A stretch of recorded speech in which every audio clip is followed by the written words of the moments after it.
Hey there, Blue Table fans. Welcome to the first edition of our Blue Table Masterpiece Tactica. I'm here with my host, Dave. Hi. You may have seen us in other titles such as Grey Knights versus Space Marines, parts 1 through 6, and other assorted titles. We're going to talk to you today about Storm Ravens. That was one of the comments that came up a lot on the YouTube channel about during that battle report. So, first off, one thing that it'd be important to clarify when speaking of Storm Ravens, something that is an apparent misunderstanding out there, is the fear that if you move it flat out in your movement phase and it is then subsequently immobilized by your opponent, you're going to lose everybody inside. That's not the case. GW had a fact that said, the question was, what happens to troops inside of a vehicle, a transport vehicle that moves flat out if it's immobilized that turn? And they said everything's removed as a casualty. And everybody got all terrified that meant all kinds of skimmers. All skimmers were Dark Eldar, and Blood Angels with their brand new Storm Ravens were all terrified that they weren't going to be able to use these vehicles to their full effect anymore. And so GW clarified that when their use of the word turn was player turn. So if it gets immobilized right there by you, in your movement phase, you move it flat out over a piece of difficult terrain and immobilize it, then they're dead. If your opponent shoots it on his player turn, it's no longer that same turn. So they're not dead anymore. They just get out as per normal. Now, apparently that wasn't clear enough for people because GW upgraded all their FAQs in January, and on page 6 they've rewritten the whole thing now basically to further clarify that they're dead and removed as casualties only when it is mobilized on the turn that it moved flat out in that movement phase. As a result of moving over difficult terrain. Or anything else that perhaps unforeseen that causes something to be immobilized that phase, in that movement phase. So the following turn, because we played a battle report where I moved my Storm Raven flat out, and on the subsequent turn, Thomas shot it and immobilized it, which caused it to be wrecked. That's the subsequent turn though. The Terminators were able to get out just fine, they weren't dead. So with that being cleared up, let's talk about Storm Raven tactics. One thing on that to note is, though you cannot be destroyed, your guys inside cannot be destroyed unless it's on your turn, it does count things like the wings and the back fin here. So if you are over the edge of terrain at the end of your movement with, like, let's say that these Terminators are terrain, and you're over the edge of the terrain, this counts here as a difficult terrain test. Actually, they fact that too? It's just the base. Just the base, okay. It was just this. It was the whole model. They fact that too, just the base. Okay. To make life easier. Tactics. Coming from somebody who lost one for the wing being over an edge. Yes, in our first round of the team tournament at DEF CON. That was bad. We were all very unhappy with him at that point. We won that game, by the way. But to those of you who remember and played us. Tactics. Tactics. All right. So when talking tactics, probably talk about pros and cons. Pros. It's less than a Land Raider, and it can carry nearly as much as a Land Raider, 12 spots. It's as much as Land Raider Redeemer. Yeah, more than a regular Land Raider. It can also carry a Dreadnought. Has a place to hook on for a Dreadnought on the back, which means not only are you getting a squad of either 12 Space Marines or 12 Space Marines in Space Marine armor, or it takes 2 spots for a Terminator, or, and this is something that Land Raiders can't do, which is really cool, it takes 2. You can have jump pack troopers in there for 2 spots. One of those things that we were just talking about that I think is key, especially in the Blood Angel Codex, is the Dreadnought transport. Because unless they're specifically designed for shooting, like Grey Knight Rifleman Dreads, right, or Space Marine Dreads with the missile launcher arm, pretty much every other Dreadnought, no matter what gun it has, is still going to excel in close combat. It wants to be in close really combat. where it wants to be. It's where it's safest because it can't be shot by enemy anti-vehicle weapons. It's only got armor 12. Typically, it's dealing with maybe one power fist in the squad. So, but it's still better odds, and that's where you want your dreadnoughts to be, is in combat. And nothing gets a dreadnought into combat faster, maybe a drop pod, than a storm raven. The problem with a drop pod You're out there for is a turn. you're out there for a turn. You can drop right next to what you want to charge, but you're exposed for a turn. In the Storm Raven, you're protected. They have to shoot the Storm Raven. And since you can move the Storm Raven flat out and give it that 4-up cover save, 3 up for the Grey Knights 3 up with stealth, if they cast Shroud, if you've got Shrouding, Librarian, you Librarian. cast Shrouding in it, which is one of the major tactics people use. then it's relatively safe, and it's a good way to get your Dreadnoughts into close combat, especially Blood Angel Dreadnoughts, like this Furioso with the Blood Talons, Really nasty in close combat. or Death Company Dread, armed any way you like. They're all pretty good. They have more attacks than any other dreadnoughts do, So and nasty abilities to make them get even more. those are pros. Another pro is that it's an assault vehicle, so you can move it and still disembark and charge. And like the Land Raider, it has Power of the Machine Spirit, which allows it to shoot both at a separate target or to fire a weapon it normally couldn't have. And an advantage that the Storm Raven has over the Land Raider counterpart is for the Land Raider to get a cover save. They're both big vehicles and hard to get cover. Yes. The Land Raider pretty much has to pop smoke. If you pop smoke, with If you your pop Rata, smoke with the errata, you can't shoot. Yeah. With the Storm Raven, it can't. It doesn't even have smoke launchers. It only can another get the another skimmer. thing worth pointing out. I've played against people who think that all vehicles come with smoke launchers. It doesn't have smoke at all, but it gets its cover through moving flat out. It's still allowed to use the Machine Spirit to fire a weapon, so it can get cover. Plus, since you can move flat out every turn, and smoke can only be fired once, you have more chances. you do have more chances. You're going to be up in their face a lot quicker too. One of the things that a lot of people feel like happens with the Land Raiders, you just have to. I'm going to set it up on the edge of my deployment zone. I'm going to go as fast as I can, 12 inches with it, and pop smoke and hope that they don't blow me up, and you get to go again then and move. Well, the Storm Raven's already going to be there at the same place that the Land Raider would be your second turn. If you survive, if you get blown up, your guys are going to end up in that same place because you've gone 24 inches with it. Got to shoot a weapon and got a cover save. Yes. Another pro with the Storm Raven No melta. is the no melta.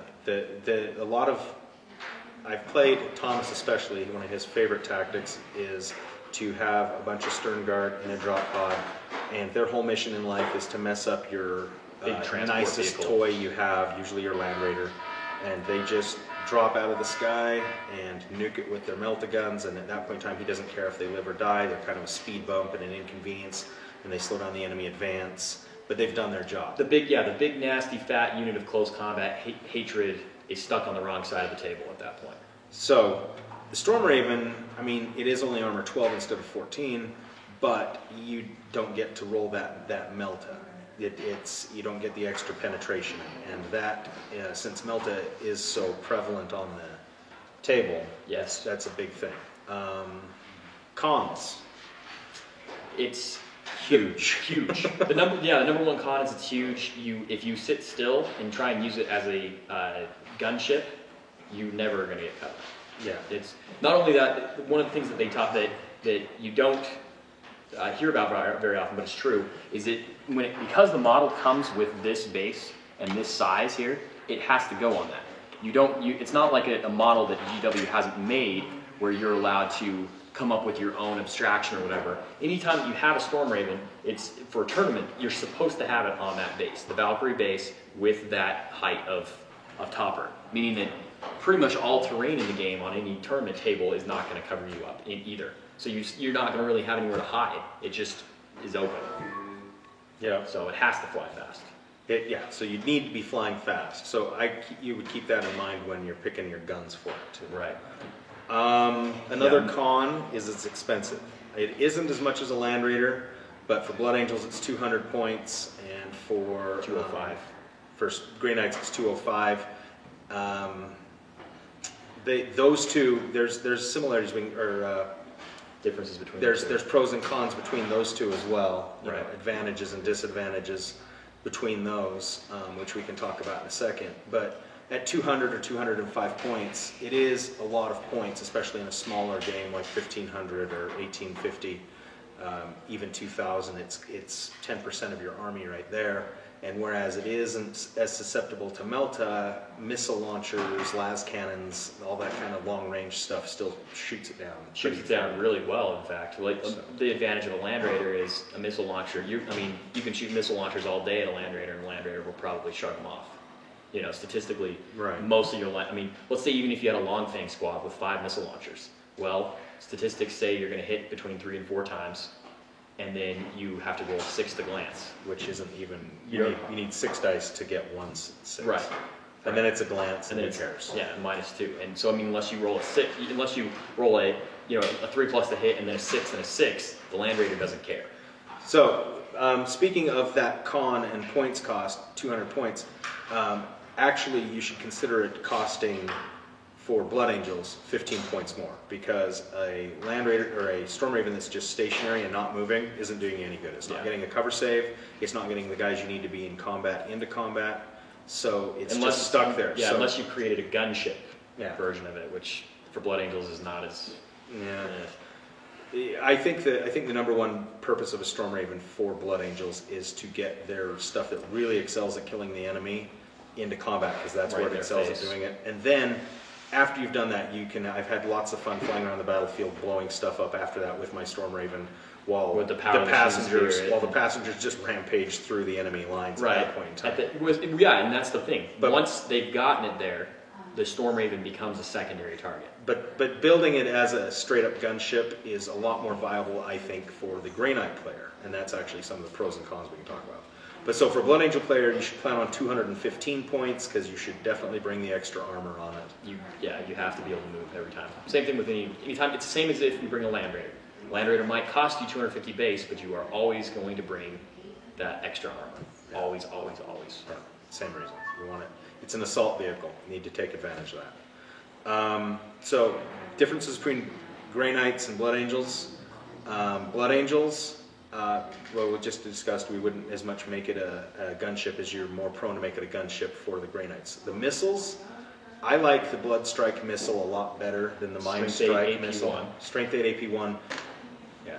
We had a technical difficulty and the camera shut off while we were waxing eloquent about It makes me sad. Blood Strike and Mind Strike. Probably So we'll have to keep Lost continue gems. to we'll have to continue never to be retrieved. I'm sure we had the secret of winning every 40K game was thrown out there. It's true, yeah. I subsequently forgot it, so I can't speak about it again. Yeah, it's kind of like if you heard the greatest song in the world, you wouldn't actually remember it. This is just a tribute. Yeah. So I think it cut off while we were talking about Blood Strike versus Mind Strike missiles for Grey Knight and Blood Angel Storm Ravens. It's my feeling, of course. Take everything with a grain of salt. But Everything we say, it comes from our experiences and stuff, and that necessarily isn't true in every case. But Very accurate. No, I'm just kidding. that being said, I feel the Blood Strike missile is definitely a superior choice to the Mind Strike missile. I mean, you don't get to choose. If you're playing Grey Knights, you get Mind Strike missiles. If you're playing Blood Angels, you get Blood Strike missiles. Right. It's one place where the Blood Angel Storm Raven has a leg up because it's a better option. Strength 8, AP1, as opposed to something that's Strength 4, AP5, and is a small blast like a frag missile. Granted, it does have the Anti-psyker. anti-psyker element where it can cause perils, If it hits a psyker. but how many units of psychers are there? I mean, you've got Eldar, Seer Councils, Right. you've got other Grey Knight armies. Yeah, it's great against other Grey Knights. That's about it. I can't think of any other, there's Inquisitors in that, but that's on the Grey Knight armies too. In fact, that would be really gross against other Grey Knights. So that's about the only time the Mind Strike missile is really going to shine with that perils. And against Eldar, with the Seer Council, the Farseer can shut it off with a Ghost Helm 66% of the time. He doesn't care. So, but that brings us to, we were talking about gunships as well. Yeah. Gunships versus non-gunships. So Blood Angel Storm Raven you should just count on bringing a dreadnought with it, because it can transport it, as we already talked about, safely to where it wants to be. We already talked about dreadnoughts wanting to be in close combat. That is never truer than when talking about a Blood Angel dreadnought. Yeah, with the double weapon arms and the different advantages they get. A Blood Angel dreadnought with the Blood Talons wants to get into combat with a big fat unit of orcs or Tyranids, 30-something strong, where it can just chop its It's way what it through dreams them. about at night. Yeah, that's the kind of thing that you want it to do. And so you put it, if you're going to bring a Blood Angel Stormraven, definitely bring the Dreadnought to go with it. With the Grey Knights, that's not as crucial because yes, their Dreadnoughts are great in close combat, but their Not other guys as are great as. their other guys are super great in close combat too. And most Grey Knight players tend to go the way, if they do bring Dreadnoughts, they go the way of the Rifleman Dread. Yeah. With the Strength 8 twin-linked, ridiculous, shoots everything down. Autocannon. Stormravens hate those, by the way. While we're talking about Stormraven tactics, if you have a Stormraven and you end up playing against an opponent who's got that silly Rifleman Dread, and it's all the way in the back, and you've got first turn, shoot all 4 of your Blood Strike missiles into it if you're a Blood Angel. Get out, yeah, get rid of that thing if you can. It's gross. Because it's going to target your Stormraven, and it's likely going to bring it down. Yeah. So, so then it goes to gunships and rolls. So the Stormraven for the Grey Knights, you should put, if you're thinking about a gunship, you could put the Hurricane Bolters on it for 30 points, and Cybolt ammunition for 20, and that will affect every gun on it. You don't even have to switch out. It's the only time that I would probably not switch out the heavy bolters for a multi-melta for free, because otherwise that's a no-brainer. Free multi-melta, or I could have a heavy bolter. Yeah.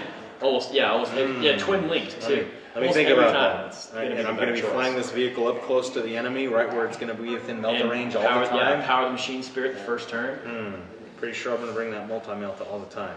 But if you I were see their big juicy Land Raider. you're a Grey Knight, if you're a Grey Knight, you've got other stuff maybe to deal with Land Raiders, you're not as concerned about it. And you've got a Stormraven that's going to have an assault cannon and a heavy bolter up front, and you put the Hurricane Sponsons on it. Then for 20 points, when you give it Cybolt ammunition, there's a reason it's 20 points for the Stormraven when And it's 5 5 for for all the everything other vehicles.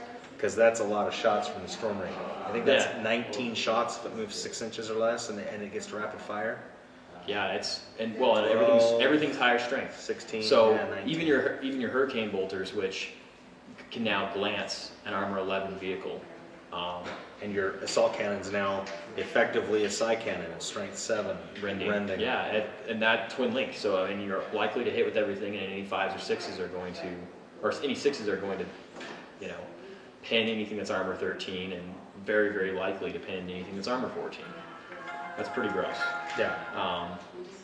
Yeah, and well, the same thing's true. It even works out into that situation where because of its goal in that you're going to go 24, try and go 24 inches right off the bat, or very quickly right off the bat, to get your guys, your nasty close combat guys, really close. Then they get out the subsequent turn, hoping that you survive, and you're more likely to survive than a Blood Angel. You can be if you take a Librarian and cast Shrouding, because it will make it so that it's got 1 better cover save, so a 3-up cover save from any kind of shooting incoming. That's as good as it gets. And we're talking about, its role is to get your nasty close combat guys into close combat. Well, the Grey Knight Librarian is one of those nasty close combat guys. Not just for his abilities, he's got 2 base attacks and he's going to get a 3rd one on the charge. Right. It's what he can do for the rest of the unit. Casting Quicksilver and making them all initiative 10. And Him and the whole unit.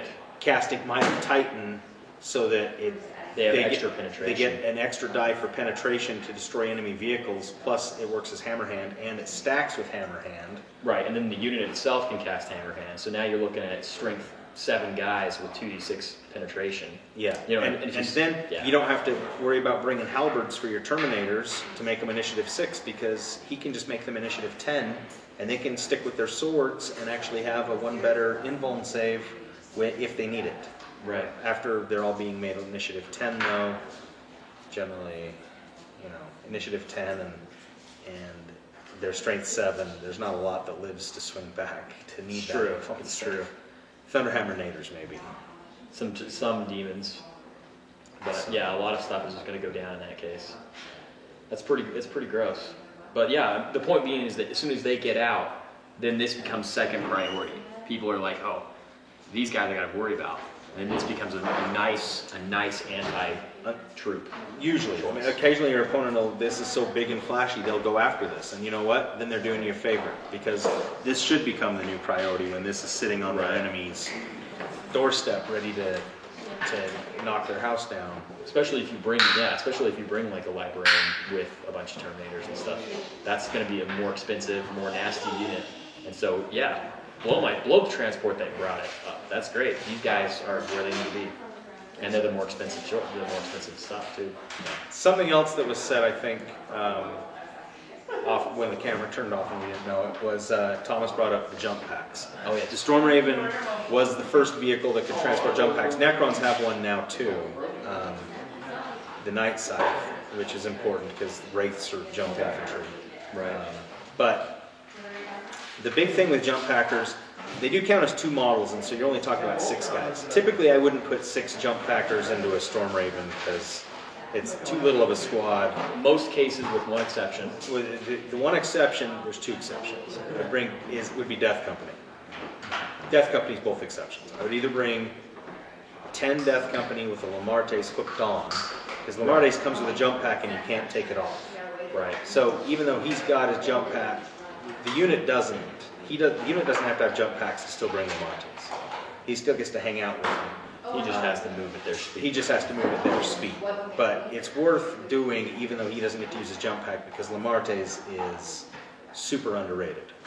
For one thing, he's not an independent character, so he can't be singled out. He's a unit upgrade like a sergeant. Second, you're trying to get him wounded, because once you get him wounded, his stat line's insane. You're looking at 5 attacks. 5 attacks base, so 7 attacks on the charge. At initiative 7 and strength 6, and the big important distinction is He's base initiative 6, if you wanted to know. Chaplains benefit when they're with Death Company. They benefit from their own liturgies of blood in the get to re-roll all of their misses, but they don't benefit in the re-roll tries to wound because they're not Death Company. And they're not Furious Charge either, because they're not affected by... Lamartes is both. He is Death Company.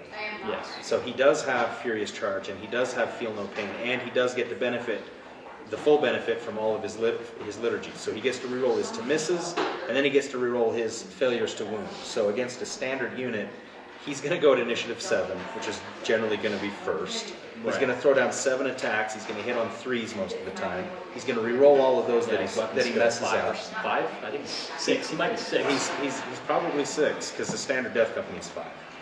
But he's gonna probably hit on 3s and get to reroll them all. He's 5. And then he's gonna wound on 2s most of the time, strength 6. And he's gonna get to reroll in case you have that time where you got that juicy charge and everything's great, and you got 6 hits and then you roll 5 1s and you hate yourself. He gets to reroll those. He's really nasty with a wound on. So with a wound on and untargetable. Really, yeah, and untargetable. So that's one way. The other option would be Death Company in a Storm Raven with jump packs. It's 35 points a piece, and that's a lot. It's very expensive. But the reason it's so much, I think, for Death Company when jump packs are relatively cheap for the rest of the Blood Angel Army is because of the Rage Rule. The Rage Rule is really the Death Company's handicap. It's what keeps them, a smart opponent will lead them away from their target and take them away from the battle. Have them chasing useless gunless rhinos or whatever else across the battlefield. Something that doesn't matter. Excuse me. And taking them from where they need to be. With jump packs, A, they're going to catch whatever's leading them around faster, and B, they're going to get back to, you can actually, it's hard, it's a lot harder then to get them basically completely out of the game. Because you can lead them astray for a minute, but if they catch it, usually they'll kill it, and then they can get right back where they need to go. So that's the one case where 6 Death Company, even though it's only 6 models, 6 Death Company and a Storm Raven. Basically, it's a 5. It's Lamartes with 5 extra. Yeah, you should always, if you're going to bring Death Company, if you've got a way to transport, if you've got a Storm Raven, you should just bring Lamartes, because he's 150 points. a base chaplain with a jump pack's 125, so you're spending 25 points to get the greatest chaplain or another chaplain who, and plus the other chaplain takes up an elite's choice. Yeah, the other chaplain's a chump too. I mean, he benefits the Death Company, but he's there to basically make the Death Company better. He doesn't get feel no pain, nor can he unless the sanguinary priest is next to him. Right. He doesn't get get furious charge unless the sanguinary priest is next to him. Yeah. Which means then you have to spend You more can't points even to attach the you can't even sanguinary roll priest. rage for him. Right. Yeah, So- he's immune to rage. That means that he's at best a strength 4 power weapon or a power fist at the end. So really, and that's ruining the fact that he has initiative 5. You know, anytime that you have a higher I initiative. actually think he's only initiative. I think the elite one's only initiative 4. Really, I thought they had the stat line of a regular chaplain. Maybe they are initiative 4. Anyway, the point is, you're ruining just a good character for nothing. Reclusiarch is 5. Reclusiarch's 5, and same thing applies. Reclusiarch cannot benefit from rage. He doesn't get a higher strength or benefit from furious charge. Well, and a reclusiarch costs more than Lamarte's if you give him a jump pack. It's true. So, Yeah, Lamarte's is definitely a way to go. definitely. And we're getting away from our Stormraven tactic that did kind of go on Lamarte's, but Yes, it's worth it. It plays into, because basically, if you're going to bring Lamarte's, and you should if you're going to bring Death Company, you should bring the Stormraven to put them in. Right? That's the main overlying. My favorite combination is the 9 or 10 Death Company on foot without the jump packs, and Lamarte's hooked to them. And then In a Furioso. Stormraven, and a Furioso Dreadnought with the Blood Talons. I like to run 2 Stormravens, personally. I've always felt if one is good, 2 are better. And part of the reason is it overwhelms. If you've only got one and you're playing against somebody who knows what's in it and knows what it can do, they're going to make it the target of every gun they have in the game. And even if you move flat out and you're getting that cover save, if you're soaking up every las cannon, missile launcher, non-melting melt-a-gun, and whatever else they've got, it's going to get shot down. Yeah, statistics say that something's going to get through. You only have a 50% chance to block everything. Yeah. So, You know. so that being said, I like to bring 2. That way, usually at least one gets through, and usually one's enough. If they're both full of equal nastiness, which is very easy to do, then they'll both get through, or one will get through at least, and then they'll start eating the enemy, and then the other one that maybe didn't get through, the survivors, because they will survive. The enemy will maybe shoot it down, but it's gonna be halfway or more across the battlefield because you move flat out. From wherever. So you're not gonna have long to go. You're not gonna have far to go to get into the enemy deployment zone if you're not already there. I mean, if you're playing pitched battle and you set up on the 12-inch line knowing you're gonna get to go first, and you went 24 inches, you're on their side. So That's a good thing to speak about. Actually, it makes me think of something else to say. If you are not taking first turn, one thing you should consider is not deploying them. You're not deploying them at all, and bringing them from reserves just on your table edge. not deep strike. Not deep strike. Don't deep strike them. It doesn't. Because it doesn't count as going fast. They go- They came all the way down from orbit, but it still only counts as cruising speed. Cruising speed. So no cover save. No cover save. And you have to deal with, it's a huge thing. You have to deal with, well, do I end up running into something, with my deep strike roll? But bringing them on from the table edge, you can immediately move 24 inches, get your cover save, and be halfway across the table. There's been many times, that's exactly how I do it. If I know I'm not going to get first turn, or I'm worried I'm not going to get first turn, I won't deploy them. I'll keep them in reserve with all of their lovely cargo, because it's one reserve roll. You don't roll for these guys inside and the Dreadnought and the Stormraven. You announce at the beginning of the game, these guys are in reserve and they're riding in this. And you just roll one roll and you get it all, in case anybody was doing that different. But, Yeah, well, and another advantage too with bringing them on that way is if you didn't get to deploy in the perfect position. Like let's say for instance, you had first turn, but they seized the initiative or something from you, so they were able to deploy with maybe a refused flank deployment where they have a gun line or something where they deploy in a corner far away from you. What this allows you to do is be like, oh well, my Stormraven's not on the table anyway. They get to fly on, or let's say I'm saying it wrong. If you went second. you get to react You get to where react. the enemy is. Yes. That's what I'm looking for. the simplest way. So. There's been many times since I do play it that way where you end up with combats or enemy troops close to your table edge, 18 inches out from your table edge. Maybe a drop pod that came down to try to do something, or somebody else, or just a careless enemy who's not really thinking about that. And they're not that far out, 18 inches. The Storm Raven can come on your table edge. It doesn't have to go flat out at that point in time. You can just go 12. You go 12. Disembark out. And this is great. A couple inches. Yeah, everywhere around it you can get out. You get out with the 2-inch. And it's an assault vehicle. Now you can charge. I've done that several times. The People Dreadnought. weren't really expecting the Dreadnought. Dreadnought Does gross. not have to get out the back of the Storm Raven. No, it gets out 2 inches from the Storm Raven. Up to 2 inches from the Storm Raven. Yeah, Within 2 says, inches. It says where he's hauled in the back, but it doesn't say anything about he has to get off the back or anything like that. He disembarks like anybody else from any access point, which is all the way around that base. So That's another advantage of the Storm Raven over the Land Raider. It has access points all the way around. It makes it very hard for somebody to play the game of surrounding the Storm Raven, an immobilized one, for instance, because they couldn't regularly surround one anyway because it's a skimmer, so it would just fly over what's surrounding it. But if it were immobilized, for instance, and you were trying to keep the guys inside, it's very difficult to do that. it's very difficult. I tried it today in a battle report. You'll have to tune in later to see how that worked out. So, so what were we talking about? Yeah, I don't.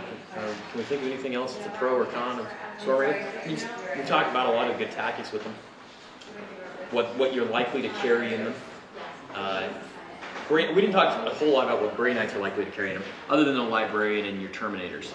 But there's lots of different options. They would be just as good to have just about anything come out of from. You could put a strike squad inside one and they could cast Warp Quake, and then all the way around this great big vehicle, you've got a 12-inch bubble of stuff that can't deep strike down or it will mishap. Yeah. And strike squads, if led They're by a innovative. librarian, you could have a strike squad of 10 guys, and the librarian could still join them, and he, in his Terminator armor, counts as 2 spots. There's room for him. He can still cast Shrouding. He can still make the strike squad guys initiative 10. Yeah, they're not Terminators. They don't have an invuln save, but if they're all initiative 10 and as strong and deadly as the Naders are, with that many more attacks, because you're only going to fit 5 Naders in there, Right. you could fit Equal number. Well, it's more attacks. You could fit 10 strike squad guys. Yeah, you're On looking at the charge, you would have 20 attacks, and the Terminator would have 15. right. So more attacks at strength 7, most likely.